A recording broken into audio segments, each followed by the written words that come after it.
Hello everybody, today I thought we'd do something a little bit different and sit down and take a look at some lighting pictures. Now there'll be ceiling fans in here and anything that really interests me and I took pictures of. So let's start all the way back in 2008, as that's the oldest digital photos that I have here on my hard drive.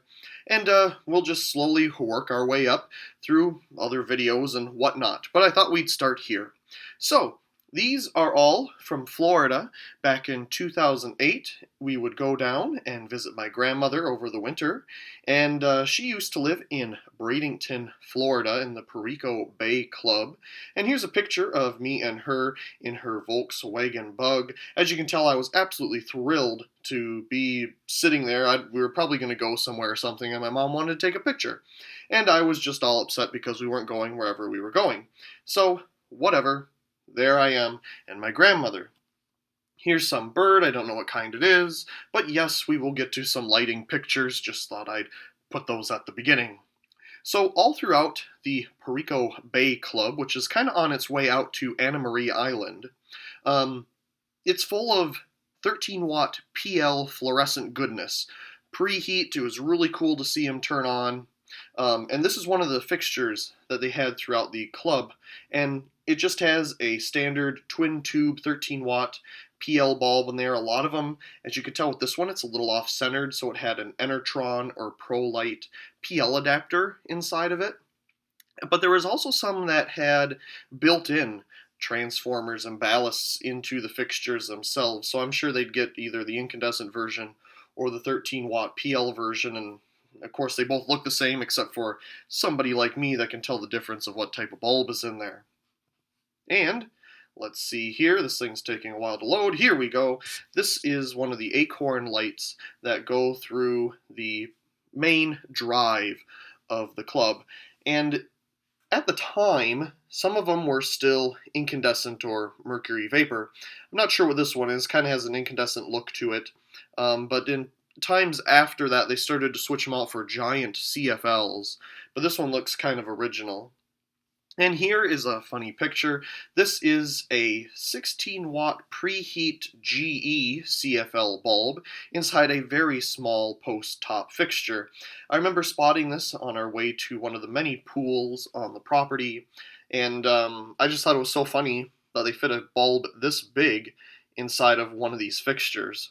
Here we have a F30T12 fluorescent fixture. This is one of the fixtures that was in the closet at my grandma's house or whatever. It was kind of like a duplex. They kind of shared a roof, but you each had your own side of the building, I guess you could say.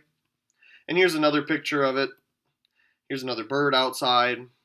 And one of the ceiling fans in the sunroom porch thing. I'm not sure what brand this is. You'll notice me say that a lot about a lot of things. I don't really know the brands of a lot of lights or ceiling fans. I just like the looks of things. So I took pictures of them. Anyway, I'm sure somebody can tell us what brand this particular ceiling fan is, but I always liked these spinner style ceiling fans. You can see there all the screws on it are quite rusted.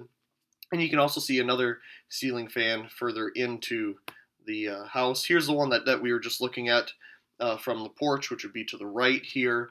I think these are like Florida Ceiling Fan Company or something. I took a picture of the label on top of one of them once, but maybe it wasn't on this trip down there. And here we have a Hunter. Boy, it looks familiar, but I can't think of the name of the thing, but I'm sure, again, somebody can definitely help us out with that in the comments. And one of the eyeball lights that were in the kitchen. So this is in the kitchen to the left of the previous one that we just looked at. And here we have a very grainy picture of a GE M250 with the power door, 250 watt high pressure sodium, it looks like.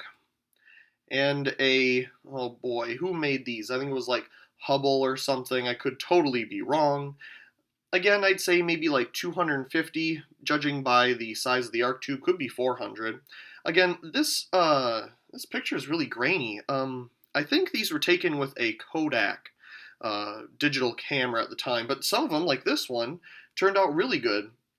And this is one of their traffic lights down there. Now, what I thought was interesting about it is all the little vent holes around the kind of surround. I'm sure there's a name for that thing, but I'm sure that's to let air pass through without pushing it around too much.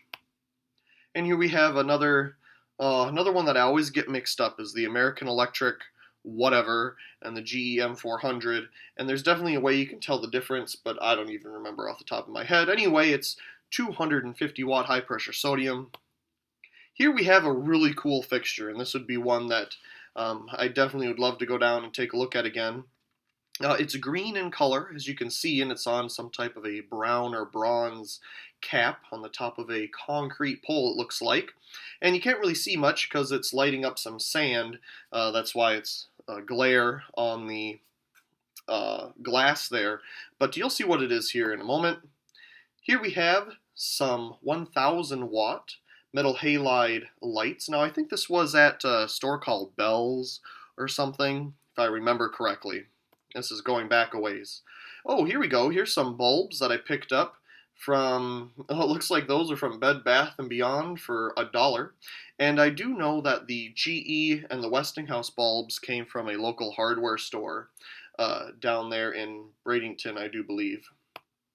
Here we have a Pelican and a nightlight that I picked up at that same hardware store. I still have this thing somewhere. It's LED, it's not neon, but you can rotate the plug to plug it into different outlets if they're at different angles and stuff.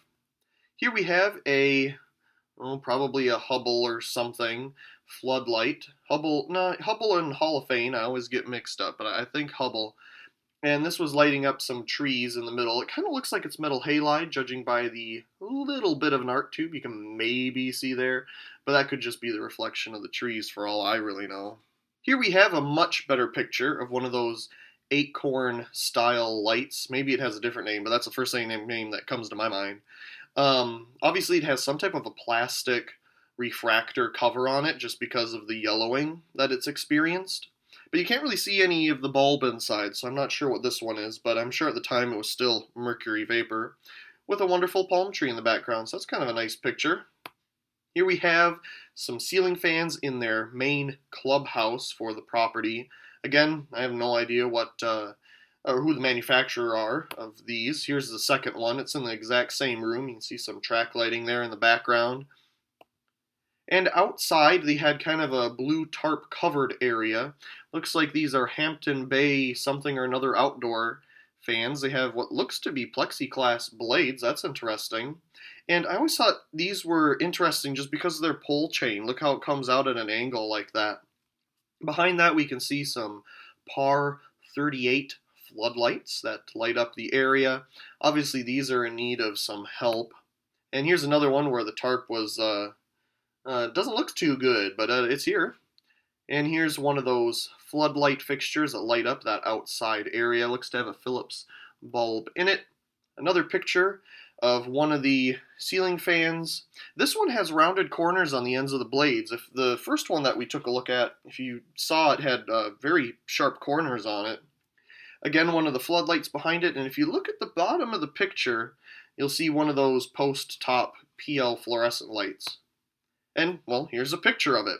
This one you can tell the fluorescent bulb plugs directly into the base of the fixture, and the transformer somewhere in the neck or the pole itself.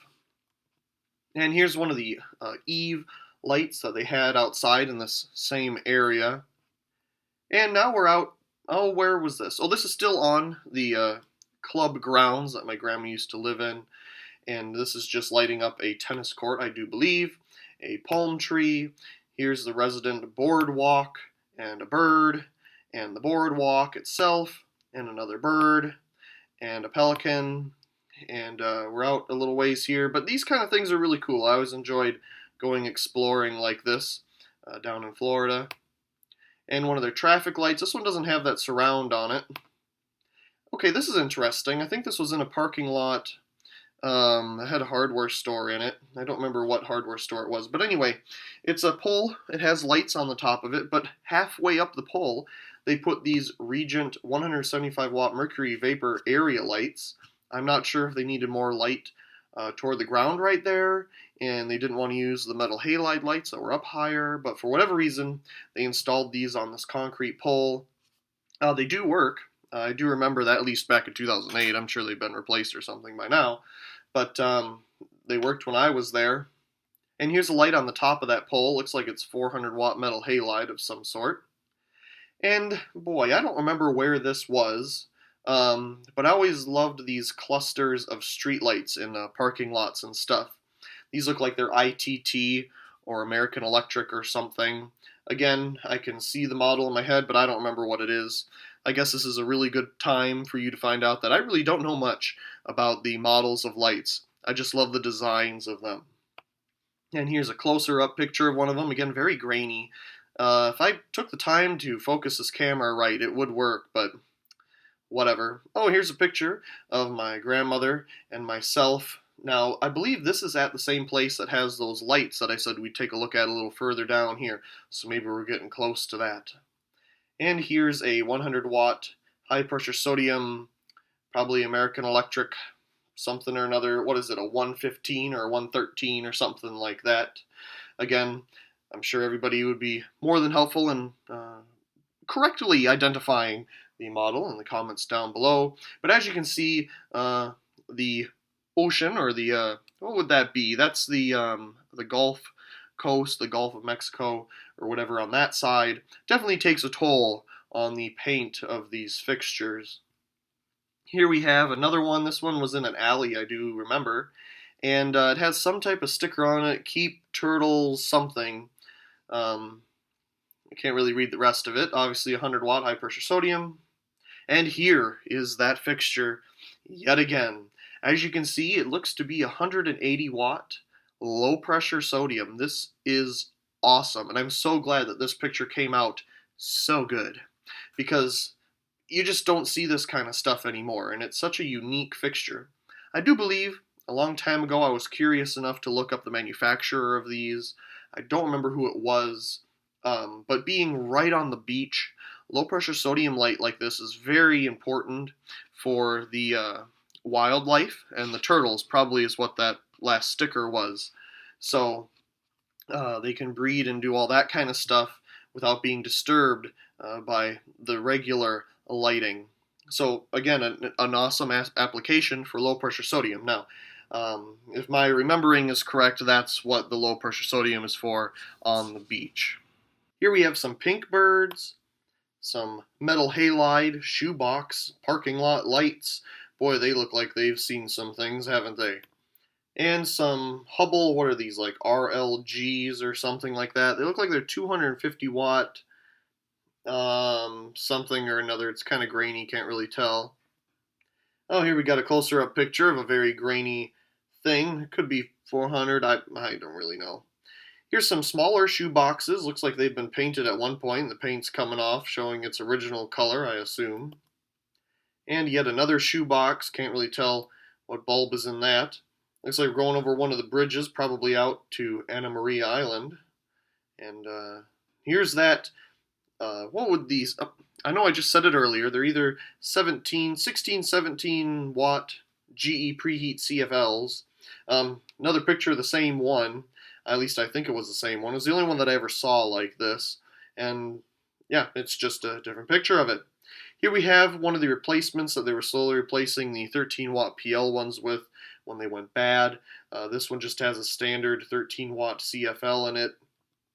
And one with the flash on. Here we have another one of the old Acorn lights. This one was probably still mercury vapor at the time. At least that's what it kind of looks like to me here. Ah, yes. These 13 watt PL floodlights. I absolutely loved these things. I thought they were so cool. This one has two bulbs in it, as you can see, and it was lighting up a tree or something, I'm sure. And another picture that looks terrible. And another one of those, but it's even blurrier. And oh, here we go. This one turned out nice. Here we have, this one kind of looks like it's incandescent, really, with the flash on. That turned out much better than the other ones. And this is all done with the same camera. Real interesting. It does look like it has some type of a plastic refractor thing on it. Here we have just a simple PAR 38 flood bulb and an outlet underneath for when they put up the Christmas lights. And one with the flash on. Here's just a single bulb 13 watt PL floodlight. and one with the flash on, so it's a little bit clearer. You can see what's going on in there. It must be a newer one because it's not yellowed yet. Oh, here's some pictures within my grandma's home down there. This was the living room area. It was always around Easter time that we would go down and visit her. Out there in the porch was the first ceiling fan we looked at, and there was the other one. Her little dining area, little kitchen with a TV, kitchen again. Oh, if we go back, that neon palm tree in the window she used to have there, and then when she moved and just stayed up north through the winters, she had that there as well. Anyway, I found one of those at a thrift store. The original one, I believe, got broken, unfortunately. Anyway, let's move on again. Here we have the kitchen and the front seating area with one of those lights outside. I think that one just had a CFL in it, nothing too fancy. Here's the kitchen. Boy, I took some blurry pictures. Goodness. And this is inside of one of the bathrooms. Both of them had the vaulted ceilings. The whole place did, really. And on top of the vanities here, they had a dual lamp F40 T12 fluorescent fixture for uplighting, and I always liked the look of that. And there was also these fans placed up there, just to move the air around. And here's another picture looking back into the place from the porch in the back. Okay, here's some more lights. Looks like we got an American Electric or ITT, and then whatever here on the other side. This was in a parking lot, if I remember correctly. Oh, there's Jasper. I don't know if you ever knew that he had a name, but he did. Or still does. He's still around. And, we went to the, what was it called? The Mortatorium or something. Anyway, the thing with all the aqua life and, I can't think of words, so whatever. Yeah, I believe it was called the Mote, M-O-T-E, if I remember correctly. But this is just around there. And of course they have lights, the most important part, really. This looks like it's a 400 watt metal halide floodlight. It looks like it's made by Rab if you look in the corner of the reflector assembly there. Some dolphins, it does look like it. And one of these square lights. Now, I have one of these actually in the garage. This one looks like it uses fluorescent bulbs. In fact, they made these in two different styles. The name of the fixture is actually... oh, geez, I forgot already. Anyway, the one that I have is 50 watt high pressure sodium. This one looks like it has the two PL bulbs inside of it. And here we have another high pressure sodium street light. And this is probably the last photo. This is just the light on my grandma's garage down there in Florida. I always liked these globe light fixtures. It would have been cool if the place had the globe ones on the pathway lights, because those are the ones that I really remember, especially Mercury Vapor when I was very, very, very young. I loved the look of those. Anyway, it appears that is the last photo here in the folder.